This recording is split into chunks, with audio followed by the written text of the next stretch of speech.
G'day everyone, welcome back to the Hobby Hatch. In this episode, I'll show you how I sculpted an immolator flame trooper using a Warhammer Adeptus Arbites Vigilant model. We'll go through sculpting the flamethrower's muzzle effect, creating the OSL paint job, and building a fortified foxhole diorama, including how I integrated the trooper into the scene. So let's get to it.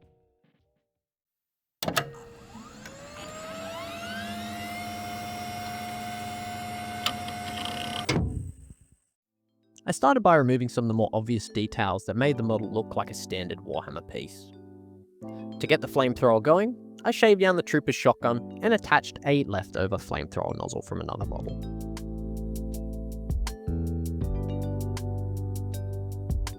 Once the basic shape was ready, I mixed a 50-50 blend of green stuff and milliput to sculpt the head, shoulders, and back, focusing on more rounded and grungy armor shapes. This immolator belongs to the mercenary faction, the Legion of the Seventh Son, which specializes in incendiary warfare. He's armed with a VVF Mark I immolator, capable of projecting toxic, flammable hydrazine vapor. We'll get to that a little bit more later.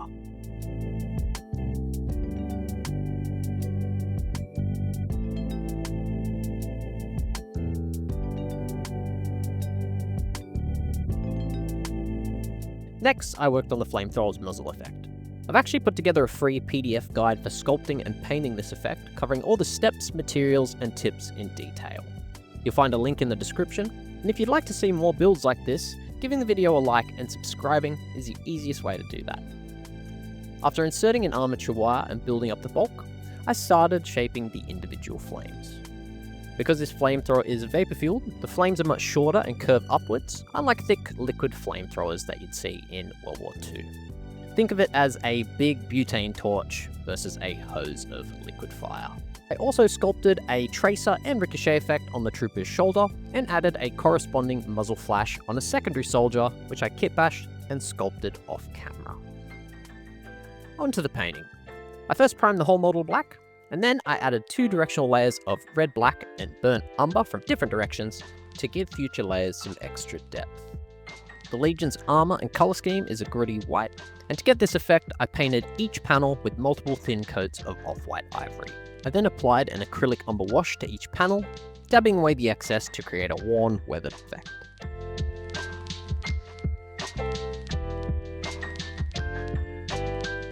This was then repeated with a black oil wash.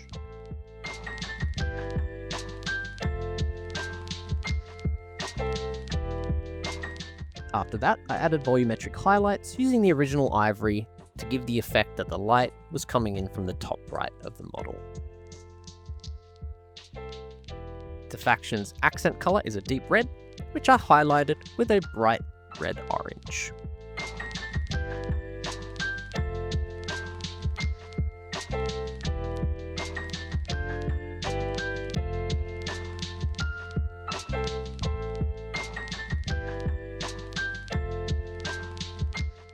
For the metal components, I overbrushed dark metal, highlighted with bright steel, and then dulled them back with the same acrylic umber wash from before. Finally, I painted the helmet's lenses, and freehanded the Legion iconography on the shield panel on top of the trooper's helmet. Next, on to the flamethrower effect. I started with coating the entire thing with 2 coats of flat white. I then applied 2 coats of fluorescent yellow, before layering fluorescent orange over the tips. You can use an airbrush here like me, but a brush works just as well. Brighten areas near the base with flat white, before covering that with fluorescent yellow, ensuring to keep the tips a darker orange. I then smoothed the gradients with orange and yellow glazes. The OSL reflections on the flamethrower followed the same workflow. This time, I painted flat white over the areas closest to the flame effect, before glazing over fluorescent orange, and then moving on to flat white again, but only painting it in confined areas that I want to be brightest. I then touched up those areas with more fluorescent yellow. And that pretty much wraps it up. I used the same method for the ricochet on his other shoulder, and the muzzle flash on the secondary soldier. Moving on to the terrain. I started with a square of XPS foam, to which I added thin plasticard to all the edges. I marked out the foxhole, removed foam from the depression, and glued in thin XPS cuts to create a concrete barricade. I added some spikes I salvaged from a tank plough from a Horus Heresy kit to add a little extra detail. I then moved on to the basing compound, which I tend to find goes on quite thick, and so to get rid of some of the obvious brush strokes and high points, I went over it with a brush, thoroughly soaked in water, and smoothed it all out. To add a little bit more texture variation to the surface, I went over with some matte Mod Podge before gluing down some fine gravel, and then repeating the process with some tiling grout to add just a little bit extra variation.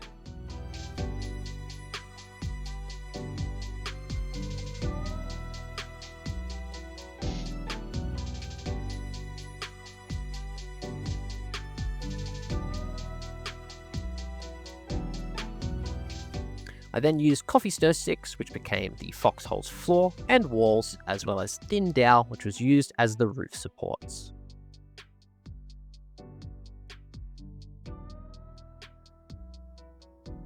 I kept the roof separate, which I also made out of coffee stir sticks, so I could access the interior for props and for painting.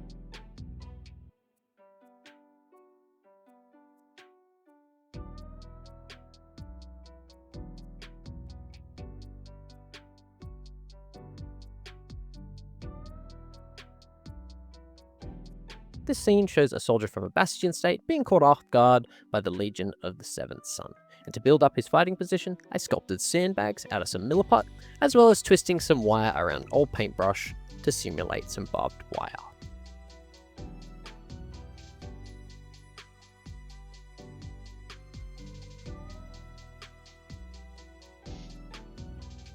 I also added camo netting made from a medical gauze soaked in PVA glue, which I draped over the roof.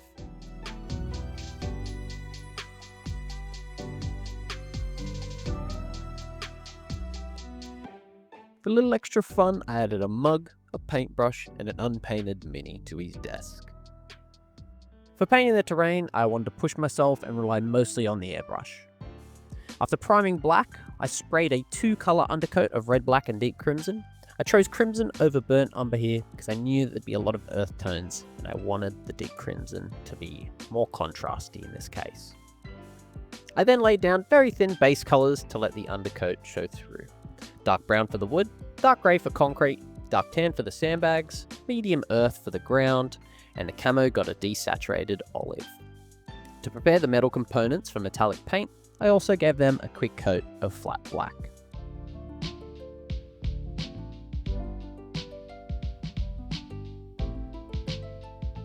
From there, I built up thin volumetric highlights, simulating ambient light coming in from the top right of the scene. The previously prepared metal areas were then dry brushed with dark metal.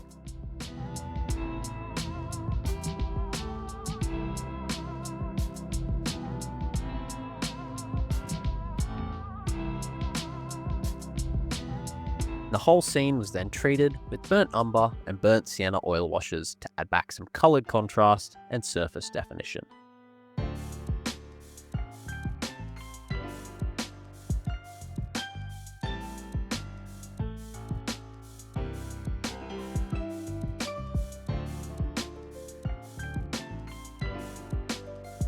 Once the oils had dried, I then went back in and reinforced the highlights on the brightest edges with the airbrush. The camo netting then got a final dry brush of bright green to allow all of the individual threads and high areas to stand out. With the base ready and painted, I then glued in the immolator and his machine gun toting quarry.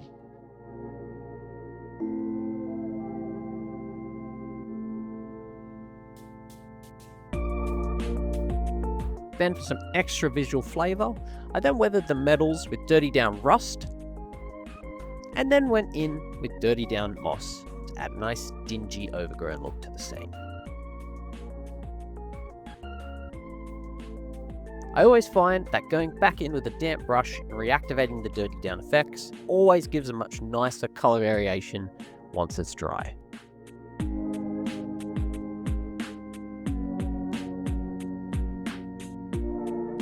I then went about integrating the OSL flame and muzzle effect into the scene. I followed the same workflow as before, hitting the areas I wanted to be bright first with flat white, before moving to a fluorescent orange, then flat white again, only in the brightest areas, and finally fluorescent yellow. As always, I use both fluorescent orange and yellow to further blend the transitions.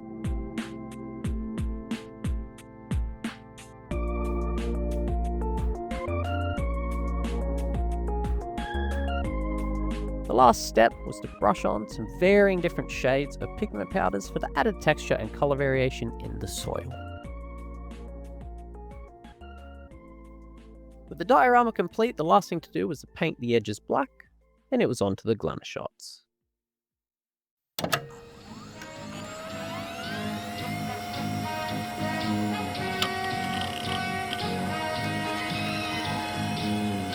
Our computer is picking up a strange signal.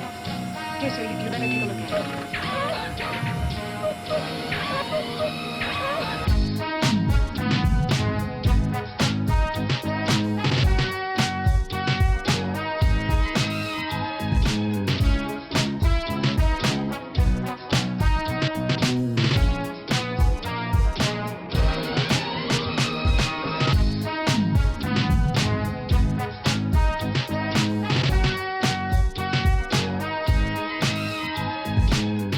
Thanks so much for watching. If you enjoyed the video or learned something new, please consider giving us a like, subscribing, or sharing the video with a friend. It really helps the channel grow. If the flamethrower effect is something you'd like to try, don't forget to check out the free, full-written PDF guide that you can find in the description. I'd love to hear your feedback or questions in the comments. I always try to reply to each and every one of them. And if you have a name suggestion for the Blue Soldiers Bastion state or faction, drop it below. I'll add the winning name to the official lore.